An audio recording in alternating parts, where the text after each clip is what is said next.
നിർമ്മാണത്തിന് അശാസ്ത്രീയത മൂലം ഒട്ടേറെ ആക്ഷേപങ്ങൾ കേട്ട എടവണ്ണ കൊയിലാണ്ടി സംസ്ഥാന പാതയുടെ പ്രവൃത്തി സംബന്ധിച്ച് വീണ്ടും ആക്ഷേപമുയരുകയാണ്.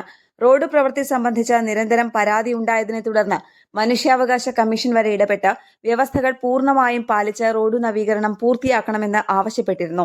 ഇതിനിടെയാണ് കമ്പനി കണ്ണിൽ പൊടിയിടുന്നത് പോലെ റീടാറിംഗ് പ്രവൃത്തി നടത്തിയത്. ടിപ്പർ ലോറി പോലെയുള്ള ഭാരമേറിയ വലിയ വാഹനങ്ങൾ കടന്നു പോകുമ്പോൾ പലയിടങ്ങളിലും ചാലുകൾ രൂപപ്പെട്ടിരുന്നു.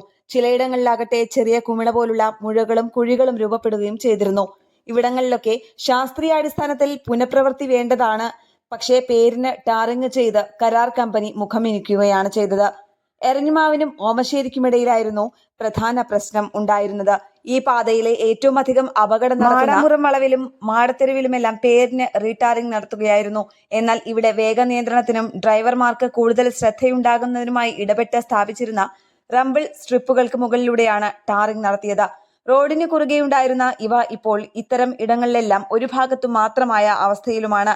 മഴക്കാലമായാൽ വാഹനങ്ങൾ തെന്നിമാറി അപകടത്തിൽപ്പെടുന്നത് തടയാൻ റംബിൾ സ്ട്രിപ്പുകൾക്ക് സാധിച്ചിരുന്നു. അതിന് മുകളിലൂടെ ടാർ ചെയ്തത് മൂലം അതിപ്പോൾ റോഡിന്റെ ഒരു ഭാഗത്തു മാത്രമേ കാണാനുള്ളൂ. ചുരുക്കത്തിൽ പാതയിൽ ഓരോ പ്രവൃത്തിയും അപൂർണമോ ആക്ഷേപങ്ങൾക്കിടയാക്കുന്നതോ ആവുന്നു. റീബിൽഡ് പദ്ധതിയിൽ ഉൾപ്പെടുത്തി 222 കോടി രൂപ ചെലവഴിച്ച് നവീകരണം നടന്ന ഈ സംസ്ഥാന പാത പ്രവൃത്തി എന്നാണ് വ്യവസ്ഥ പ്രകാരം പരാതികളില്ലാതെ പൂർത്തിയാക്കുക എന്നാണ് യാത്രക്കാരുടെ ചോദ്യം. ന്യൂസ് ഡെസ്ക് കേരള പ്രണാമം.